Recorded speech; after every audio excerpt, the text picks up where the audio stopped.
Boa tarde a todos que acompanham a live EAD e o futuro da educação pública com o professor Gaudêncio Frigoto. Meu nome é Guilherme Bernardi, eu sou jornalista do Sindipro Aduel e também está presente aqui o professor Ronaldo Gaspar, professor do Departamento de Ciências Sociais da Universidade Estadual de Londrina, a UEL, e também presidente do Sindipro Aduel. Essa live é a realização do Comando Sindical Docente, composto pelas seções sindicais SESDUEM, SINDU-EPG, SINDU-NESPAR, ADUNICentro, ADUNIOeste e Sindipro Aduel, está sendo transmitida na página do Sindipro Aduel no Facebook e posteriormente será divulgada no nosso canal no YouTube, que é o Sindipro Aduel. O professor Gaudêncio Frigoto é professor associado da Universidade do Estado do Rio de Janeiro e professor aposentado da Universidade Federal Fluminense. Ele tem experiência na área de educação, com ênfase em fundamentos da educação, atuando principalmente nos seguintes temas: educação e trabalho, educação básica e educação técnica e profissional na perspectiva da politecnia, educação e a especificidade das relações de classe do capitalismo no Brasil.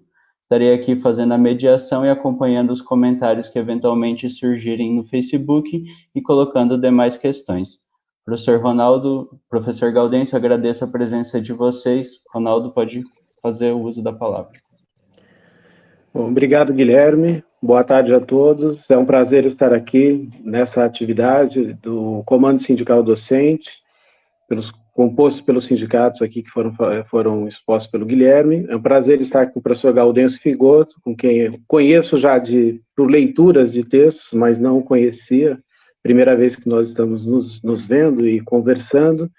E para tratar de um tema muito importante, que é a EAD, e o futuro da educação pública, porque estamos num momento excepcional, um momento de uma grande crise histórica, né, que causada por vários motivos, mas que tem sido agravada pela pandemia neste ano de 2020.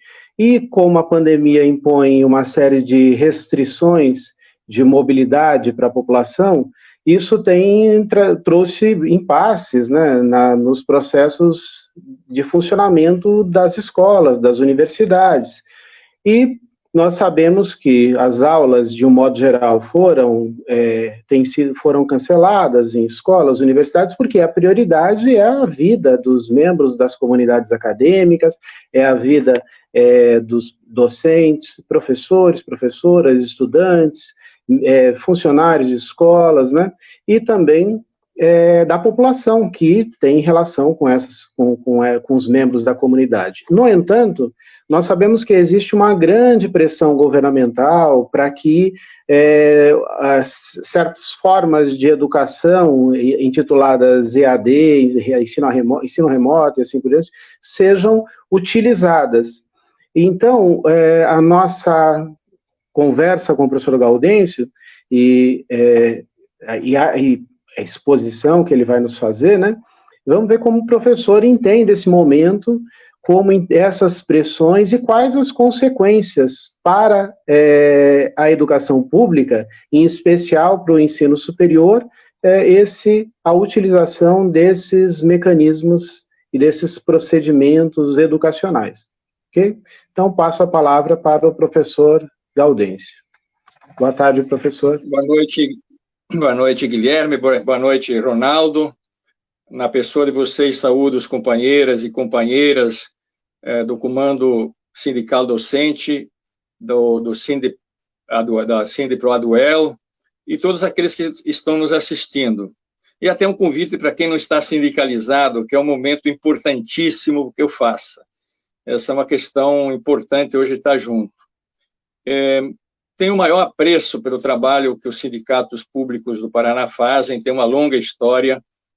Entendo que sem dúvida, se não o melhor, mas um dos mais orgânicos sindicatos que tem uma agenda não só corporativa, mas de formação de quadros, de formação política, e isso aparece nas lutas, grandes lutas que a gente tem acompanhado há muito tempo, desde a ditadura, e que vem o sindicato trabalhando. Então, é uma honra poder estar com vocês.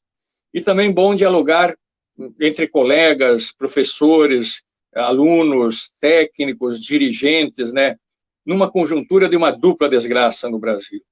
40 mil mortes, só em São Paulo hoje 340 mortes, e a desgraça de um governo de extrema-direita insensível à vida, que desgraça o país e a educação. A cada dia vem uma pressão em cima das universidades públicas, dos institutos e das escolas públicas. Ontem, a MP, que retira total autonomia, até de poder fazer os processos de escolha interna.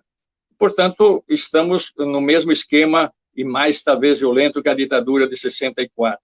Então, conversar, dialogar, nós até podemos não concordar no diálogo é importante, desde que a gente tenha, dentro do campo da gente, a defesa de valores, da democracia, do direito da escola pública de qualidade, da universidade e do professor com autonomia, etc. Então, eu me propus aqui, falava inicialmente aí com o Ronaldo e com o Guilherme, tratar de 4 pequenos pontos, vou tentar fazer em 30, 40 minutos, né? Primeiro, limpar um pouco essa área da relação entre tecnologia, EAD e controle remoto, democratiza ou exclui os pobres.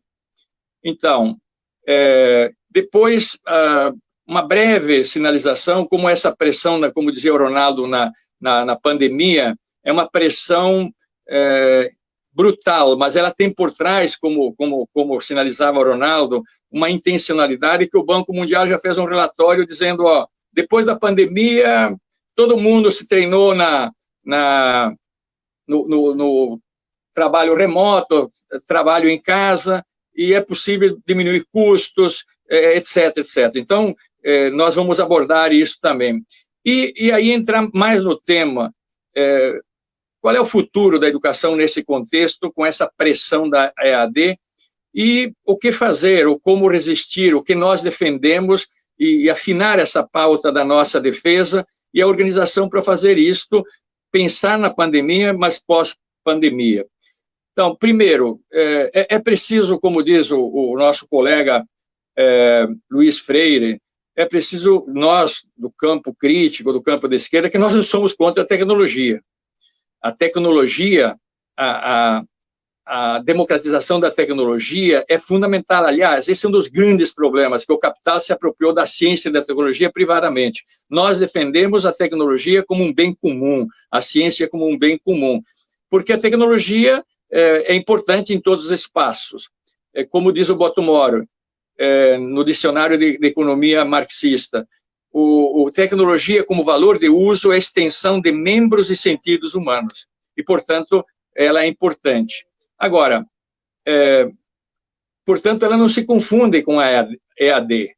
Nós podemos usar a tecnologia como nós usamos, em casa, para N coisas, acessos, nossos filhos têm acesso, nossos netos têm acesso, mas somos uma minoria, temos que dizer isso, e eu vou tentar demonstrar isso. E também, educação por meio remoto é diferente de EAD. Então, são níveis, e que, na verdade, no Brasil, essa pressão é muito mais uma instrução por meio remoto. Então, não negar a tecnologia é algo importante, e dizer que a EAD não é novidade. Existem várias experiências nacionais, internacionais, mesmo de sistemas públicos. A Universidade, por exemplo, Estadual de Santa Catarina tem um belo programa de EAD. Aqui um consórcio de universidades públicas, que a UERJ, a UFRJ, a Unirio, tem também, mas como esse consórcio encara isso? Exatamente lá naquele canto ainda que não se chegou, você monta uma plataforma com professores treinados, ou melhor, qualificados, lá compostos, com uma tecnologia, e é semipresencial, mas isso também não é a mesma coisa que educação presencial. A gente sabe disso, entende? Então, agora, o que é drama é que a tendência é que exatamente a formação dos professores esteja sendo feita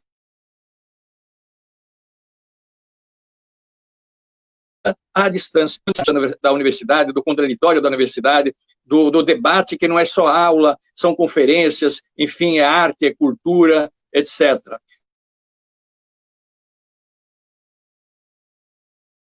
Então, é possível até utilizar para fins do direito à educação, mas a alternativa, se existisse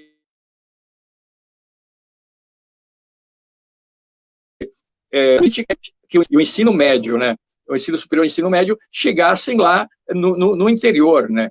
Exemplos não faltam, né?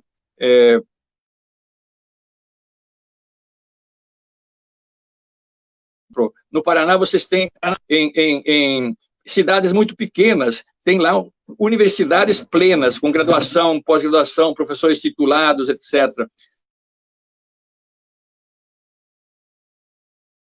A Pampa, centenas de campi das universidades estaduais e públicas, os institutos federais, então, estão no Brasil, lá na fronteira, como dizia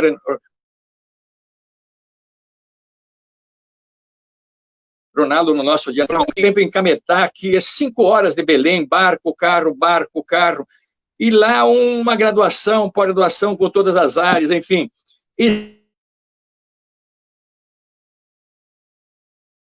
Existe presencial, o ensino remoto.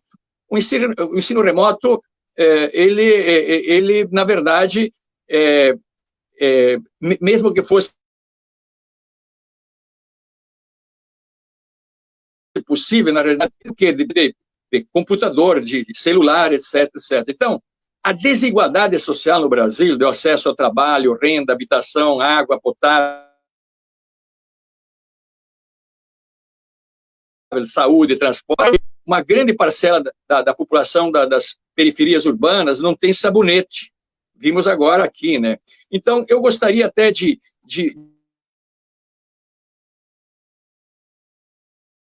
mostrar aqui, a gente pensar agora de que, pós-pandemia ou na pandemia, nós vamos democratizar o ensino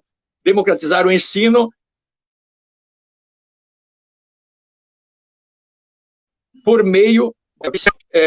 nós temos, por exemplo, um dado que mostra que são 38 milhões que o Estado brasileiro notou agora, ontem, eu estava ouvindo infeliz do Guedes dizendo assim, nós descobrimos 38 milhões de invisíveis. Vou examinar semana que vem uma dissertação que tem centenas de presos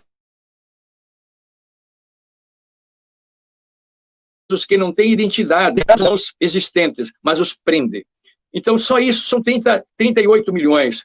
Mas, se a gente for aos dados aqui do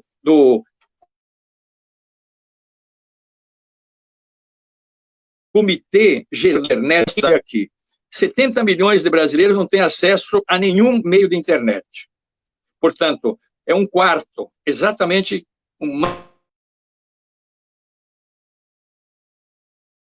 mais que um quarto da população.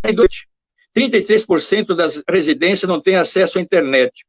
56% acessam por celular, mas 51% por pré-pago. E realidade, 2G, por exemplo. No campo, 56% da população rural não tem acesso à internet. 60% da classe D, identificação, digamos, da chamada classe média, do ponto de vista das visões estruturalistas e liberais, não tem acesso à internet. Quem é que tem acesso?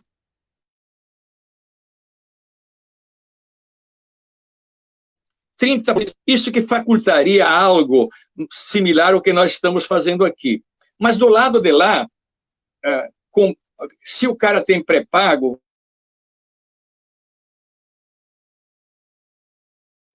há uma exclusão digital. Só isso é para dizer a defesa de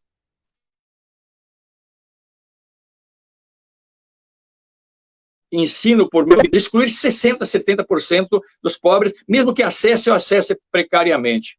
E a gente estava conversando aqui, eu e minha esposa, a gente tem...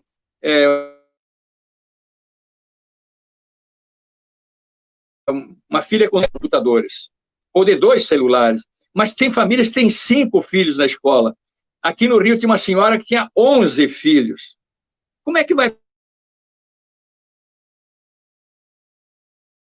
fazer isso?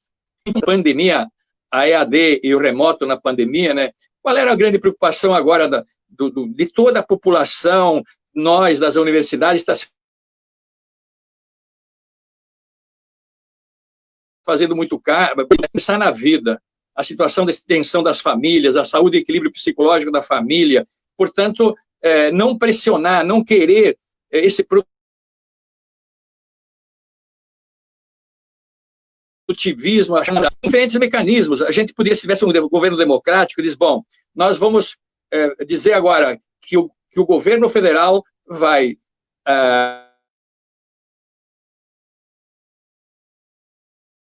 querer que nasçam os tais programas educativos, e aí você pega psicólogos, sociólogos, arte, cultura, para que as crianças tivessem uma outra... Eu costumo dizer, a sala de casa, a cozinha,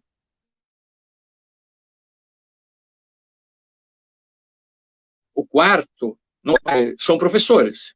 Mesmo que sejam professores, em casa tem a função privada de ser pai e mãe. Então, por isso que professores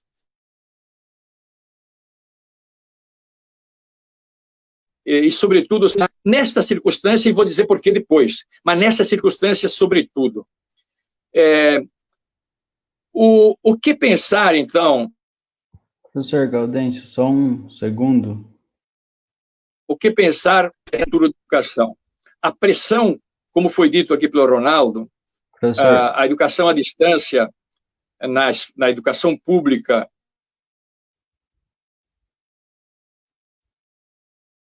superior, tem por trás 2 intencionalidades escamoteadas.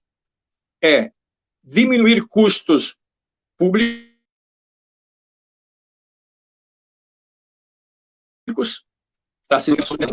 e segundo, um controle da autonomia docente. Isto por vários mecanismos. Eu vou aqui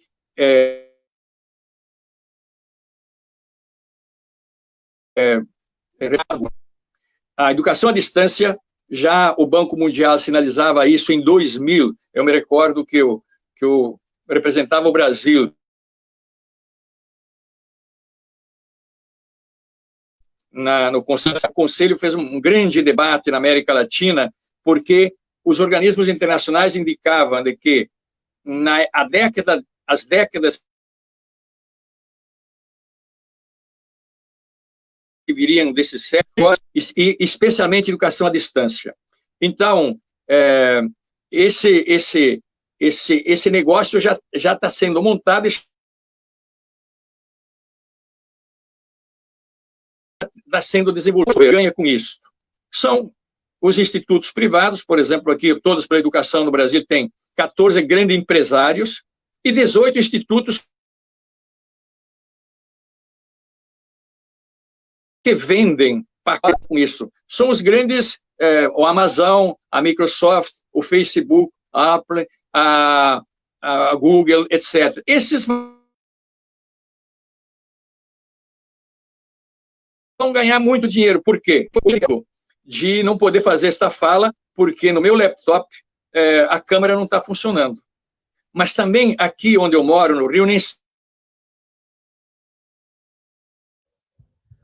sempre a internet funciona muito bem, embora uma carga de internet no limite. Então, imaginem naquelas residências que não tem nem quarto para dormir, entende? Mas eles vão pressionar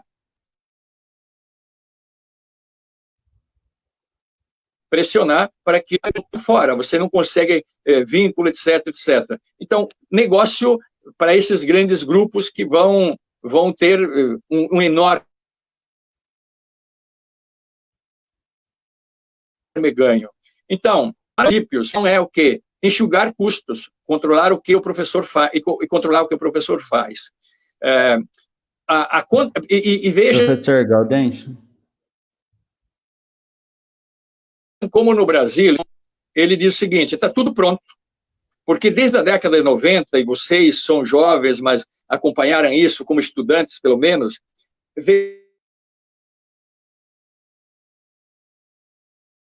qual era a tese da Guiomar, da Maria Helena de Castro, né? Que as universidades públicas, sobretudo, tinha sociologia demais, história demais, filosofia demais, e que nós, professores,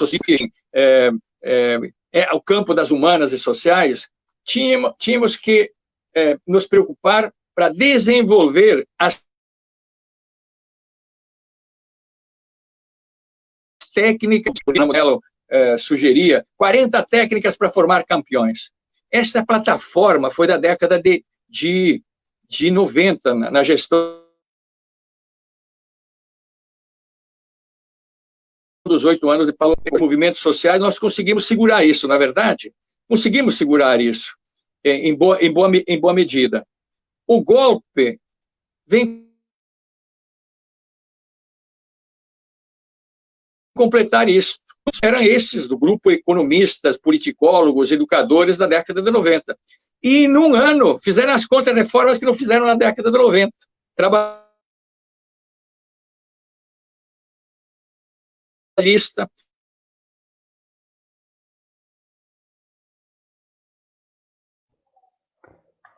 O professor Gaudêncio caiu a conexão dele, estava cortando um pouco. Professor Ronaldo, se você quiser continuar, comenta. Gente, estou vendo aqui os comentários, o áudio realmente está travando, está cortando bastante, a gente tentou consertar isso, fizemos testes aqui anteriormente, mas infelizmente estava com problema. Vamos ver, ele acabou de se reconectar, eu vou tentar falar com ele. Professor, boa tarde. Alô? Voltou? Alô? Professor, está cortando bastante a sua fala. Talvez, se você tentasse desligar a câmera e deixar somente o áudio durante a fala, para a gente ver se o pessoal está achando que está atrapalhando acompanhar o raciocínio pelo corte. Tá ok? Vai falando. Pode falando, qualquer coisa eu interrompo novamente, mas acho que se você pudesse dar uma recapitulada curta na questão da dificuldade de acesso, do número de pessoas que não têm acesso, e que isso é um problema para além das questões, digamos, pedagógicas, né?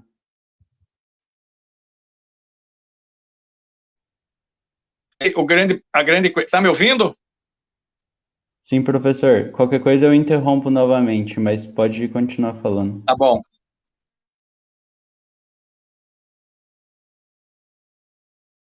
Então, eu estava toda o controle primeiro o enxugamento do investimento público,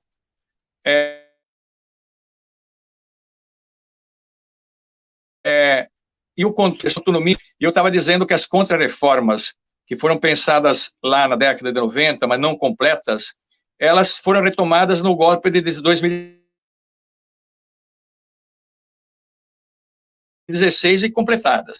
Foi lá do Paulo Renato e era agora. Só não fizeram da Previdência.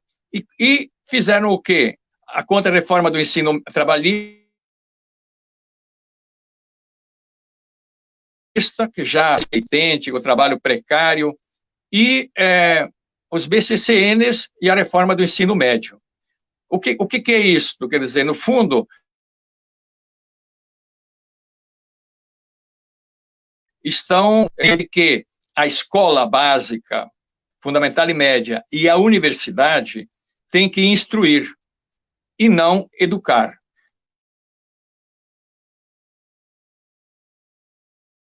Por isso, formas, né, dos institutos privados, com suas apostilas, com seus métodos, vão ser vendidos na famosa parceria público e privado, as escolas. Mas aí também vem o controle do professor. O controle do professor no sentido seguinte, que ele recebe o que está prescrito.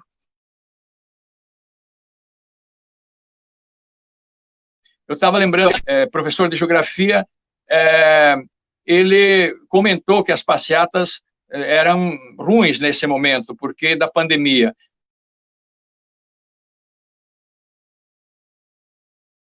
Passeata, porque isso, a interpretação é de que ele estava tendo uma visão ideológica do fato.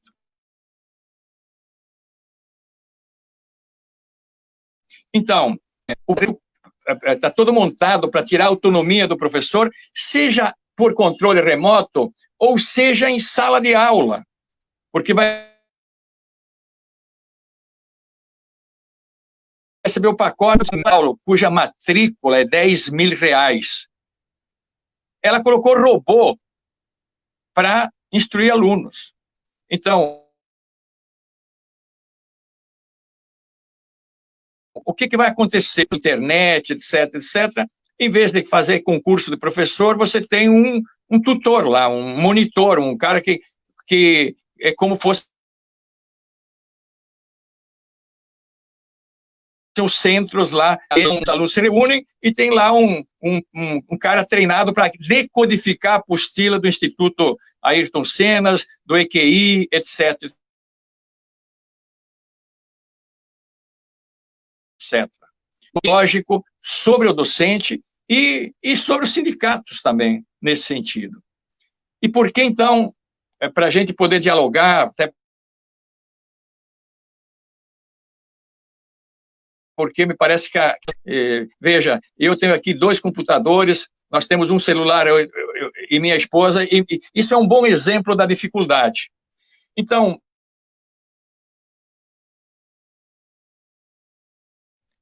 por entender que escola tem um sentido para além de ensinar. Eu tive a felicidade de fazer, há poucos dias, um prefácio do livro de Florestan Fernandes sobre a questão educacional, os desafios da educação que ele produziu na década de 80 até 89.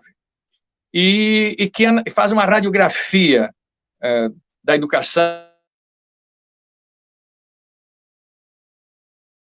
dos problemas, e quem tem que arrancar uma educação pública de qualidade, com direito de ciência e formação política,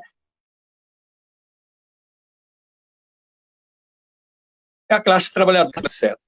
E Florestan e Plastanta vai dizer o seguinte, que a escola não é apenas uma fonte de instrução, é uma fonte de socialização e do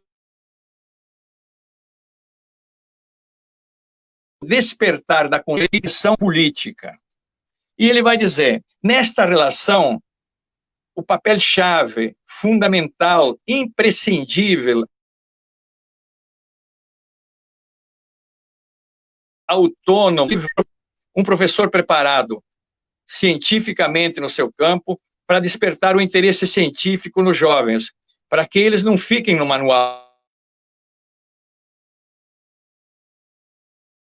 só. Se quer isso pensamento crítico, pensamento científico. Mas tão importante quanto isso é que esse aluno jovem no ensino médio, na universidade, que posicione, que analise as relações sociais, a sociedade, seja em que direção seja, para que o aluno possa se posicionar. Então, esse tanto da resistência necessária a voltar pós-pandemia, termos no ensino básico, no ensino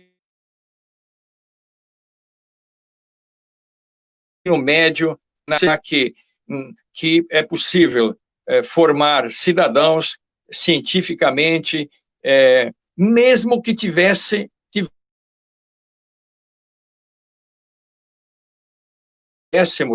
da tecnologia, o que, como demonstrei, é algo absolutamente não verdadeiro. Então, a defesa defesa como ensino regular sem educação, nós não podemos aceitar. A defesa da EAD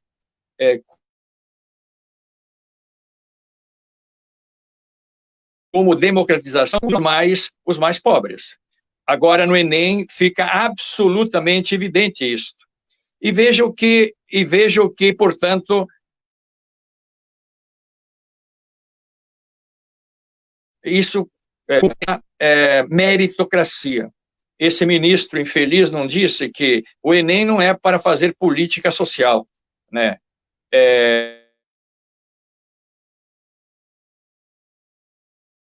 E, portanto, está na universidade, os outros não têm mérito. Então, soma-se, sobretudo, o superindividualismo nas pessoas e uma profunda exclusão dos mais pobres. O que fazer? Eu acho que é aquilo que sempre fizemos. Necessitamos de organização,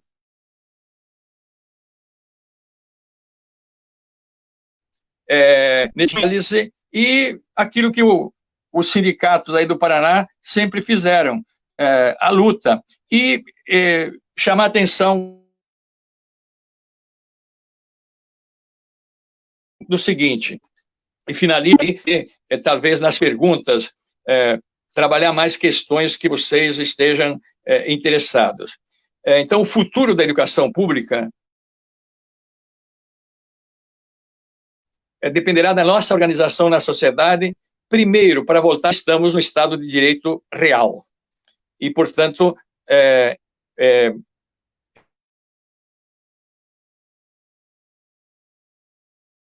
derrotar tão irracional que está posto aí, é tão violento que está posto aí, que é insustentável por mais 2, 3 anos. Interesses, o dinheiro, enfim, estão postos aí. Nós precisamos analisar, por nossa cabeça analisar, para não cometer erros, né? E portanto, a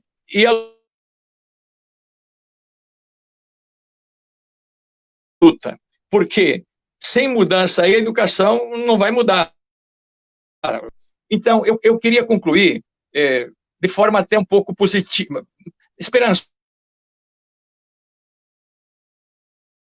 Individual, americano, muitos de vocês conhecem, de esquerda, tem vários trabalhos.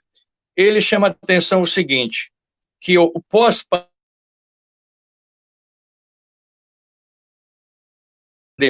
que aprunde ainda mais o fundamentalismo econômico neoliberal, excluindo e com violência os pobres. Mas também de elementos sólidos para dizer aquela normalidade anterior, como diz o grafite lá de Hong Kong, não podemos voltar ao normal, porque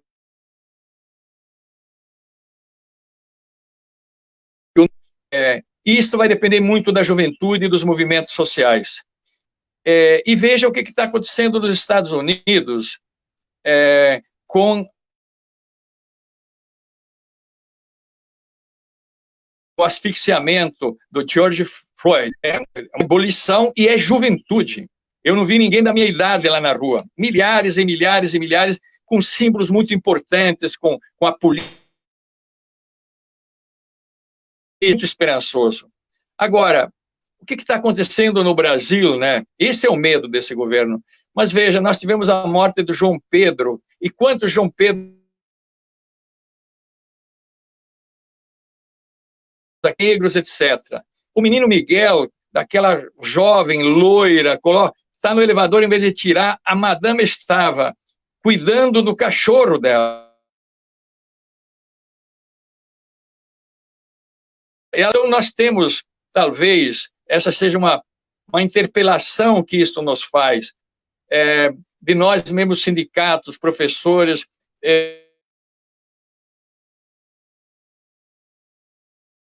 sobre essa visão da Casa Grande, que até dentro das nossas universidades nós encontramos colegas com essa visão, etc. Mas eu quero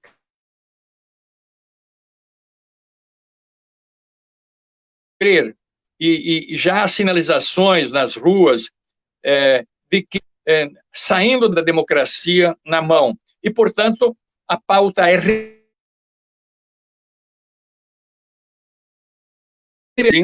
e defender aquilo que nós defendemos desde a ditadura, uma escola pública, gratuita, laica, universal, e que dê qualidade científica. Os cidadãos construam o futuro. Eu acho que é esta pauta que eu vejo dos sindicatos aí do Paraná, públicos e de outros sindicatos, movimentos sociais,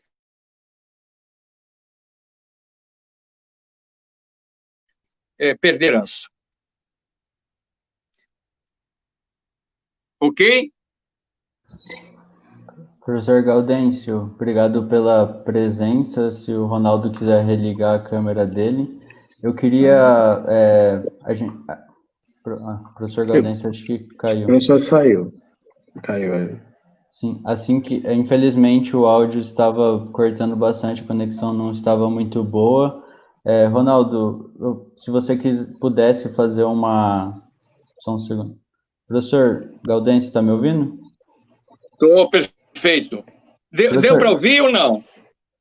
Cortou bastante, deu para seguir a linha geral do argumento, mas algumas coisas ficaram prejudicadas, infelizmente.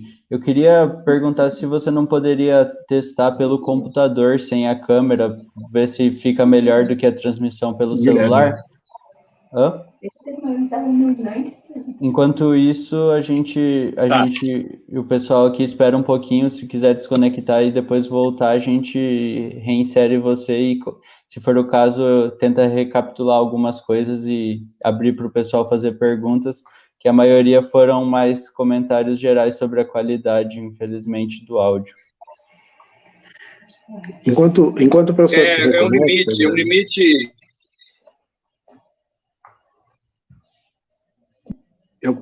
Net.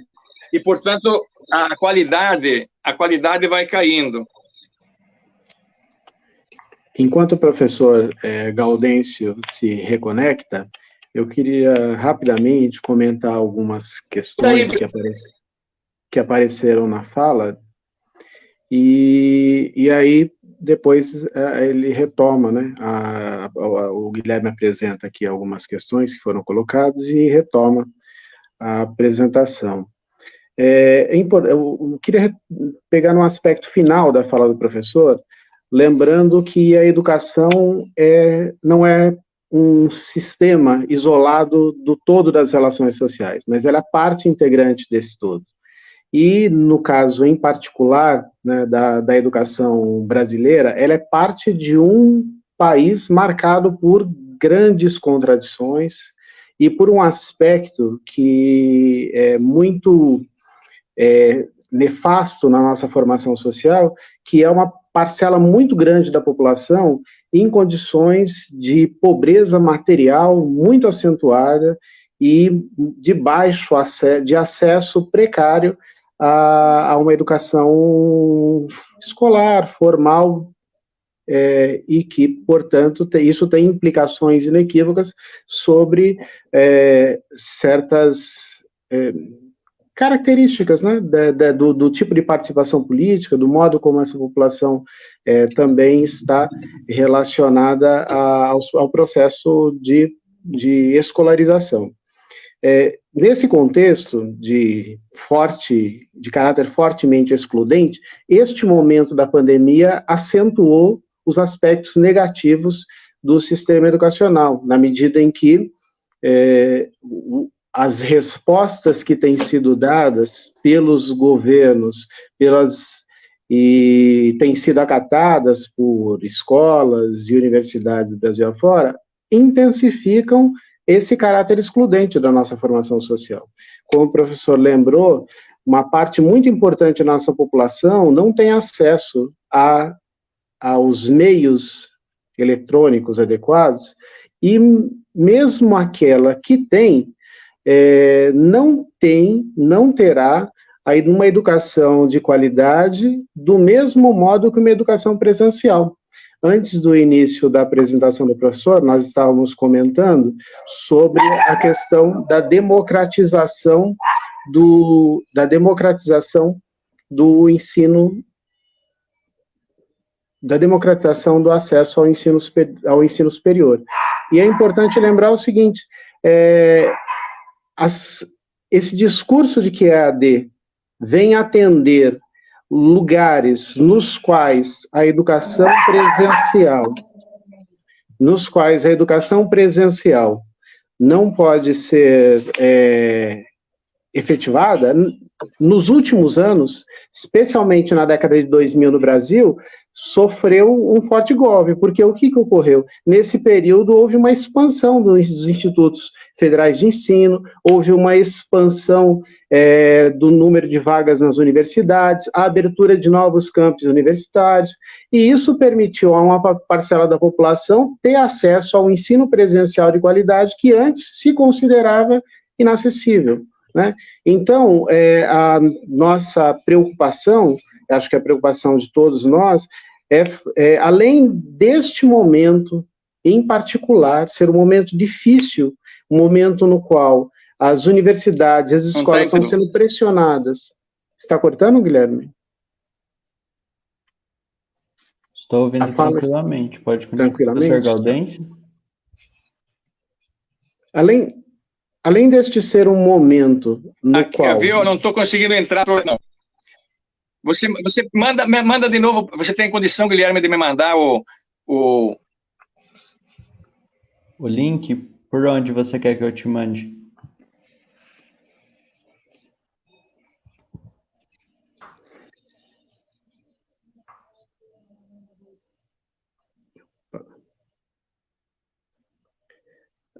Infelizmente, a gente está com um problema na transmissão e está congelando a imagem do professor Gaudêncio, né? Ele está se reconectando, Guilherme. Podemos esperar um pouquinho, ver se melhora, senão você continua o raciocínio que estava fazendo. Infelizmente, né?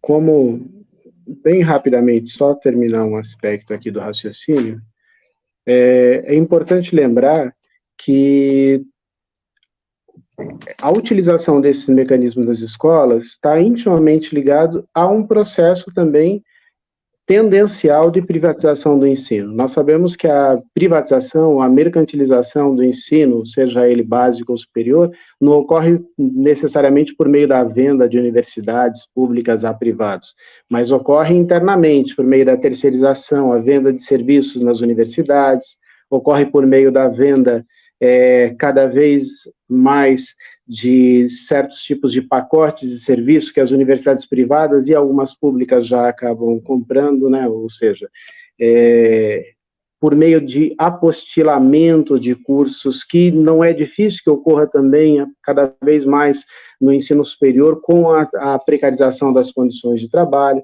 Ou seja, uma característica da EAD é que ela vem ao encontro da necessidade do capital, que também está presente, de certo modo, nas universidades privadas, nas universidades públicas, num certo tipo de relação, para suprimir a autonomia docente. E esse processo de supressão da autonomia docente, que está muito acentuado nas universidades privadas, por meio da EAD, pode ser introduzido com força e se generalizar nas universidades privadas. Então, a nossa preocupação não é só com o momento presente da pandemia, mas é também com os desdobramentos destas práticas de ensino que são lesivas à qualidade, lesivas às condições de trabalho para o futuro, e não um futuro distante, mas o futuro imediato dos trabalhadores.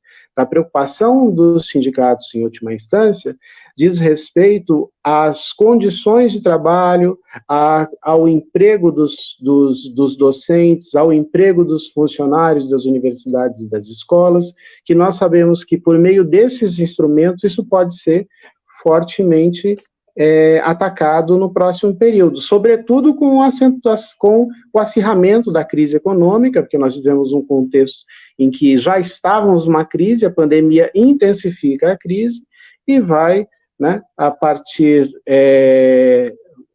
do momento em que arrefecer a crise da pandemia e, portanto, começar a retornar às atividades da normalidade, essa normalidade, como bem disse o professor, já não é aquela anterior e, portanto, será um momento de crise econômica muito intensa e, em particular, no Brasil, com um governo, como nós sabemos, com um caráter autocrático, alguns afirmam de tendências fascistas, e que, portanto, é completamente insensível às demandas populares. E a tendência é que as práticas mais lesivas aos trabalhadores em geral e aos professores, aos funcionários das escolas e aos estudantes sejam implementadas no próximo período. Eu não acompanhei o chat, Guilherme, vê se tem alguma pergunta para a gente remeter ao professor Gaudêncio, se ele quiser continuar a sua exposição, falar um pouquinho, talvez, sobre... Sim. Não sei se você conseguiu enviar o link para ele havia pedido. Ele pediu para mim? Ele pediu aqui na live, mas eu não consegui enviar para ele. Um comentário aqui, uma pergunta, mas eu acho, Ronaldo, que nós podemos aproveitar aqui o momento para falar, é que foi feito um levantamento do Sindipro-Aduel sobre se os docentes estavam trabalhando durante os primeiros meses do isolamento, né? E vários professores que eu tenho acompanhado, até professores meus, né, nas discussões, relatam que, além dessas atividades que nós estamos tendo aqui, tentando fazer através do sindicato de atividades online, estão sendo feitas várias atividades de trabalho durante a pandemia. Acho que esse é um ponto interessante também para a gente pensar nas condições psicológicas mesmo, mentais e de cansaço, né? Como que essa discussão também entra no EAD. Aparentemente há uma espécie de pensamento que não está sendo feito nada e que todo mundo está em suas casas esperando uma volta à normalidade ou uma pós-pandemia. Pois é, Guilherme, me ouvindo? Dá para ouvir? Professor, se quiser falar, qualquer coisa, se travar novamente, eu te aviso. Tá bom. Não, eu queria comentar um pouco, eu acho que antes de comentar a sua ponderação, eu acho que o Ronaldo captou muito bem o sentido fundamental, né, de que porque nós precisamos resistir e continuar na nossa agenda. Agora, nesse processo de pandemia, tem pessoas, pais e mães, que estão num estresse brutal, e especialmente as crianças, né? Veja, a Organização Mundial da Saúde diz que crianças não podem ficar mais que 2 horas por dia, no máximo, crianças depois de frente a uma câmera, atingir a saúde, etc. Grande parte dos pais, ou boa parte dos pais, estão trabalhando também em casa, como se diz, por meio remoto, né? Muitos têm que ir à luta, têm que trabalhar, né? E quem é que cuida dos filhos? Né?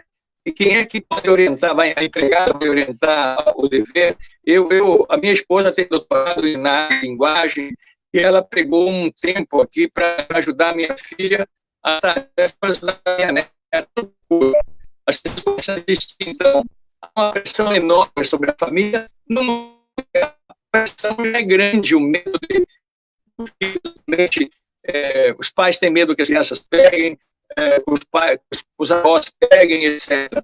Então, este momento não pode ser tratado com normalidade. E outra coisa é o seguinte, né? O que é perder um ano? O que é perder um ano de escola, adiar um ano da vida, ante os 150 mil mortos que a gente vai ter, né? 40 mil projeções é que se vai nessa onda, nós vamos ter 150 a 180 só do Covid-19. Então, por outro lado, se a gente observa nós podemos refletir os nossos jovens, né,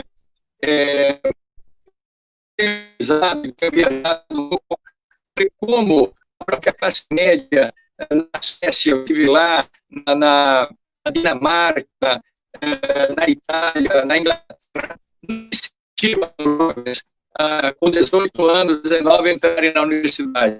Acaba o ensino médio, faça uma experiência de trabalho, trabalho braçal, ganha um dinheirinho e vai fazer uma experiência em um outro país, aprenda uma outra língua. Essa é a questão, né? Aqui nós parece que temos a necessidade de jogar todo mundo com 17, 18 anos na universidade. Essa mentalidade também, eu acredito que a gente deveria dialogar. E o que acontece? A grande maioria não sabe, escolhe um curso, quando pode escolher, né, ou entra num curso, mas cancela porque não é aquilo que queria. Então, no primeiro ano de universidade, é uma grande desistência dos cursos, enfim. Mas voltando ao que você diz, Guilherme, a pressão sobre os pais e sobre as crianças e jovens é muito grande. E se a gente lembra da nossa infância, da nossa juventude, a questão da morte é uma questão que preocupa o jovem. É uma idade... E até eu vi aí pediatra e estava discutindo com psicólogos, com linguistas, né? Uma das ideias é, de preferência, criança aos 10 anos, que não veja sequer as notícias, não tem como ver as notícias, né? Então, eu acho que é um momento em que os conselhos federais, o Conselho Federal, os conselhos estaduais deveriam ter uma outra visão. Na verdade, o Conselho Federal e o MEC vão dizer, não, nós vamos legalizar isso, vamos aprender, nós estamos aprendendo. Nós vamos ter uma geração política e se deu um ano, porque a criança não consegue se concentrar. A mãe professora, como dizia, sai de casa, o Ronaldo, o cachorro que faz parte da família, né, Ronaldo? O cachorro faz parte da família, o gato, e no ambiente de trabalho. E veja vocês, tem um outro detalhe. Por exemplo, tem um engenheiro que é advogado da Vale. A Vale diz, depois da pandemia você pode trabalhar em casa. Nós temos que discutir uma nova relação trabalhista. Quando nós vamos trabalhar em casa, você trabalhar em casa, eu não quero trabalhar em casa.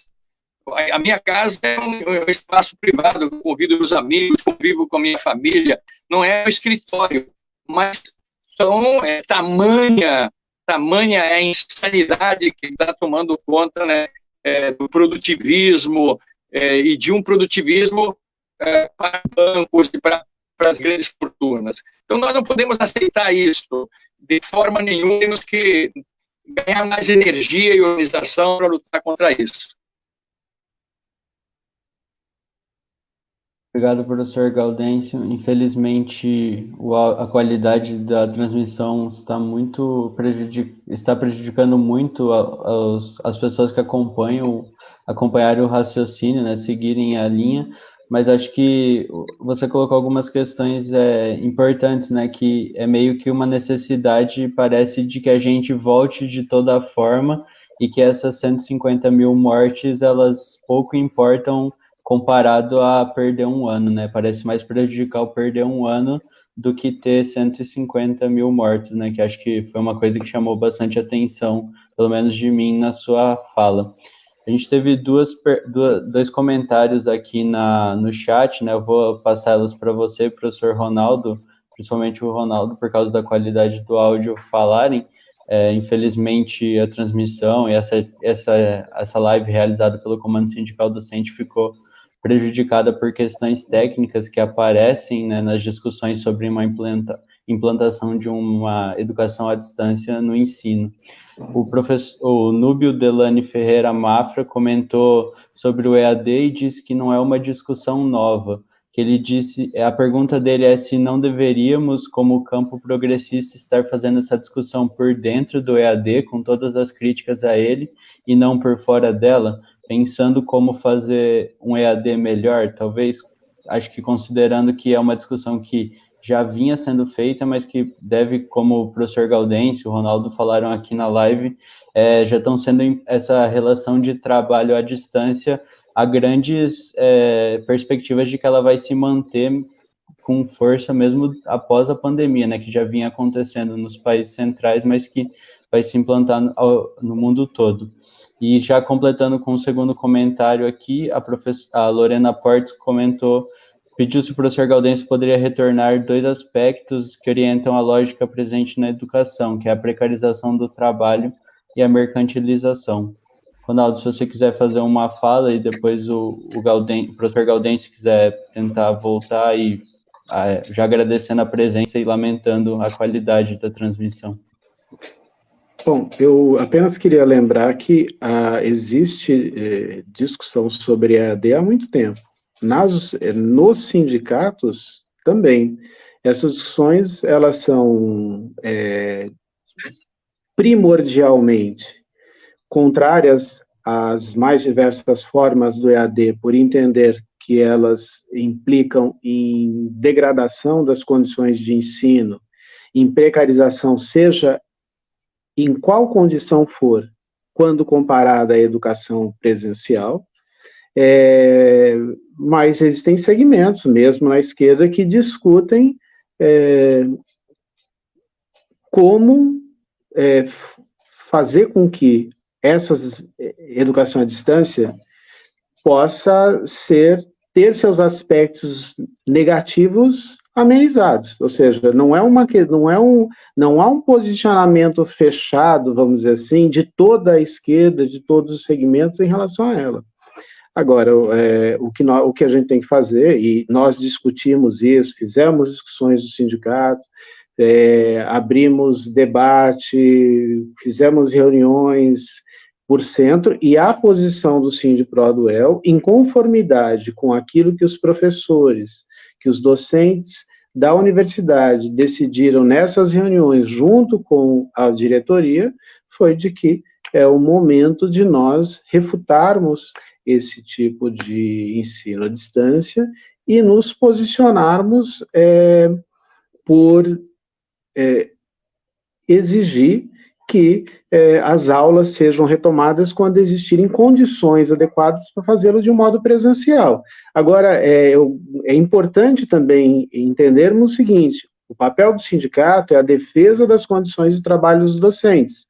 Os docentes participam de instâncias de deliberação na universidade que, em última instância, fazem com que quem defina se isso será ou não, se práticas desse tipo serão ou não utilizadas na universidade, são os próprios docentes, né?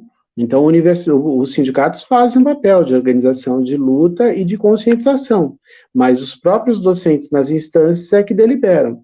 Então, essa é a situação, não só na universidade, não só na UEL, mas em todas as universidades públicas, né?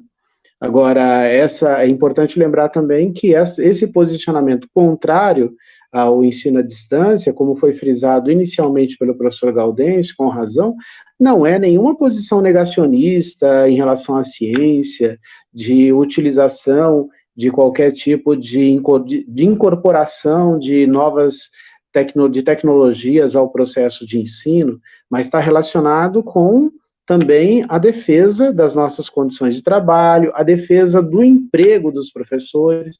Existem muitos e muitos professores, mestres e doutores desempregados, e que com a implementação dessas práticas, dessas modalidades de ensino, com a sua economia, vamos dizer assim, de atributos intelectuais e de força de trabalho dos docentes, isso vai implicar em precarização das condições de trabalho, aumento do desemprego, rebaixamento das demandas de formação de docentes e assim por diante. E é contra isso que o sindicato se coloca. Com relação a outra questão, acho que o professor Gaudêncio, se quiser comentar, né? Mas se tiver com problema técnico, eu também comento. Perfeito, o que você analisa é perfeito, quer dizer, e teria também outros elementos, por exemplo, porque a educação à distância sempre atinge aqueles que são socialmente mais precarizados, né? Tem seus filhos de escolas privadas, tem geral, atividades, tudo pago, mas ali tem uma outra questão que nós lutamos, temos que acabar essa ideia de que a parceria público-privada agora nacional 2 milhões, 3 milhões para dar currículos. Tudo bem, é uma coisa legal fazer isso, mas a empresa devia pagar isso, etc., para o SUS funcionar, o hospital funcionar, a escola funcionar. Então, nós queremos trazer a educação à distância sem discutir o fundamento que a coloca, né? E, portanto, volto a insistir, né, que quer seja na juventude, do ensino médio e infância, quer seja na universidade, a instituição escolar, ela não é apenas uma instituição de ensino, ela é uma instituição socializadora. Esses são os clássicos, Durkheim, Marx, enfim, pegue a sociologia estruturalista, liberal, marxista, cuidem a família é um mundo particular, a religião é um mundo particular, a escola convive o verso do contraditório político, contraditório cultural, contraditório. Isso você educa para conviver em sociedade. Senão você torna exatamente pessoas insuportáveis, ditadores, que se sentem superiores, etc., etc. Então, eu sempre, a nossa defesa sempre para a democratização de um acesso de qualidade a todos aqueles que habitam no nosso território nacional. Por falta de vontade política de fazer isso. Nós vimos que com toda a precariedade, com todos os limites dos governos do Lula e com todos os equívocos também, mas, pô, a expansão dos institutos federais chegaram lá onde você tem 20 dialetos de índio numa mesmo instituto, e professores trabalhando com qualidade, enfim. Então, esta é a defesa que nós temos que fazer. Educação presencial, utilizando meios tecnológicos, nós usamos dentro de casa, podemos usar na escola, mas nunca vamos substituir uma relação vis-a-vis, olho a olho, e nem a convivência de estudantes no ensino médio e na universidade. Então, a educação à distância bem feita em situações emergenciais, tudo bem, mas como pauta para enxugar recurso público, controlar professor, desempregar professor, isso é um assinte. E, portanto, após pandemia, se algo indica, é que o mercado produziu a pandemia e o mercado dificultou que a gente tenha estruturas para enfrentá-la. E, portanto, tem que começar a revalorizar, é tudo o contrário, o espaço público. Veja vocês que Chico de Oliveira, em 88, creio, escreveu um livro sobre o antivalor. E ele dizia o seguinte, que as formas sociais do futuro dependem da nossa capacidade de controle e manejo do fundo público. Portanto, se nós tivéssemos um fundo público para educação e saúde, que nós sempre discutimos nos sindicatos, nos movimentos sociais, e força para isso, nós não precisaríamos estar aqui discutindo educação à distância, né? E nós não teríamos esse número de mortes com falta de leitos, né? Então, acho que essa é a tese básica a ser defendida. Não contra a tecnologia. A tecnologia nos ajuda, como eu disse, e nos possibilita, mas ela não substitui nem o sentimento, nem o diálogo, nem a convivência, nem o contraditório. Isto é um processo educativo, além de ensinar. Eu lamento muito e me comprometo, assim que eu possa resolver, a gente remarcar esse nosso diálogo. Professor, foi inclusive alguns comentários apareceram aqui sugerindo algo nesse sentido, acho que seria interessante, né? Infelizmente a gente teve menos problemas na outra live que nós do Sindiprodel realizamos sobre educação à distância com a Evelyn Farage, do Andes, e o Márcio Ribeiro, da PP aqui de Londrina, mas queria agradecer a presença, a disponibilidade e claro, né, lamentamos a qualidade do áudio, mas quem sabe uma nova atividade possa ser remarcada, né? Não sei se o Ronaldo quer falar mais alguma coisa. Obrigado. Você também. Não, eu gostaria de, primeiro, também lamento um pouco o fato de, tecnicamente, a gente ter tido alguns problemas, mas eu gostaria muito de agradecer ao professor Gaudêncio, né, que se disponibilizou a participar dessa atividade, é um professor engajado nas lutas sociais, engajado numa reflexão crítica sobre a educação brasileira, né, seja ela pública, seja ela básica ou do ensino superior, tem uma obra importante relacionada ao tema, então, acho que merece, né, para nós, não só do Sindipro-Aduel, de todo o comando sindical docente, todos aqueles que, de alguma forma, estão relacionados aí às nossas atividades sindicais e que lutam conosco nas diversas frentes em defesa do ensino superior público,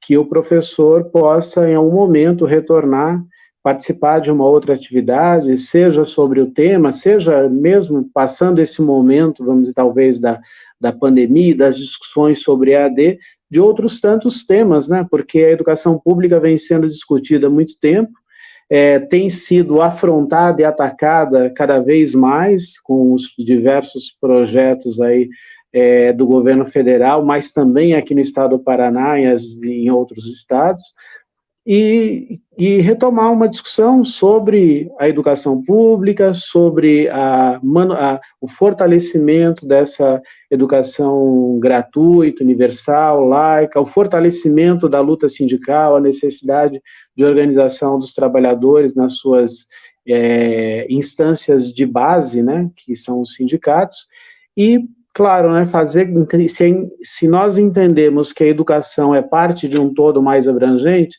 nós não vamos mudar a educação de um modo profundo, sem mudar o mundo sem mudar as formas, as relações sociais nas quais nós estamos inseridos. Então, acho que a luta por uma educação melhor é parte da luta por uma sociedade melhor, por um mundo mais justo, mais igualitário, e a gente pode fazer uma discussão, quem sabe mais para frente, com o professor.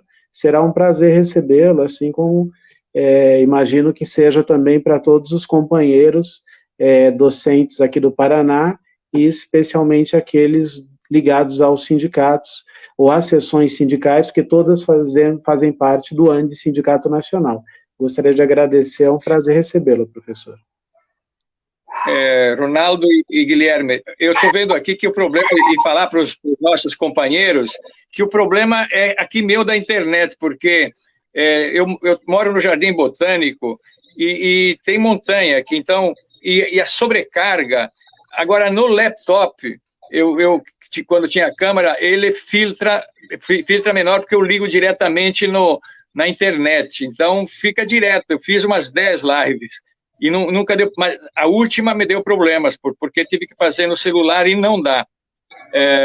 Então eu peço desculpa, o problema não foi do sindicato, foi problema meu técnico aqui, e sem dúvida, nós temos muitos temas para discutir, e a tese fundamental é esta: a luta da educação é a mesma que a sociedade.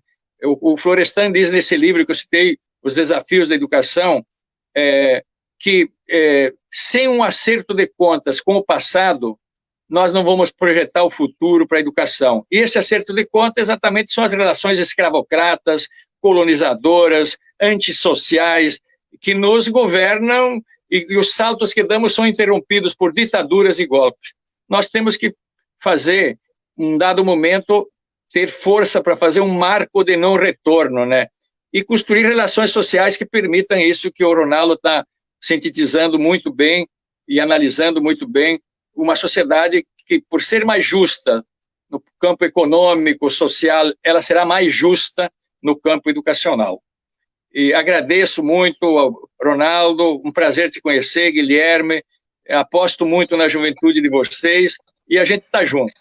Lamento muito, mas isso até exemplifica um pouco a dificuldade de fazer EAD num Brasil onde o salário mínimo são R$1.000, né? Bom, e olha, a forma se encontra com o conteúdo nesse caso, né? Sem dúvida. Obrigado e até mais. Obrigado, professor. Até mais, viu? Prazer. Obrigado a todos Igualmente. que acompanharam até agora. Obrigado aos professores Ronaldo e Gaudêncio. Lamentamos, infelizmente, a questão técnica que já comentamos aqui. Em breve, dentro do possível, retornaremos com mais atividades. Um abraço a todos, uma boa noite e obrigado a todos que acompanharam também no YouTube do Sindipro Aduel. Tchau, tchau.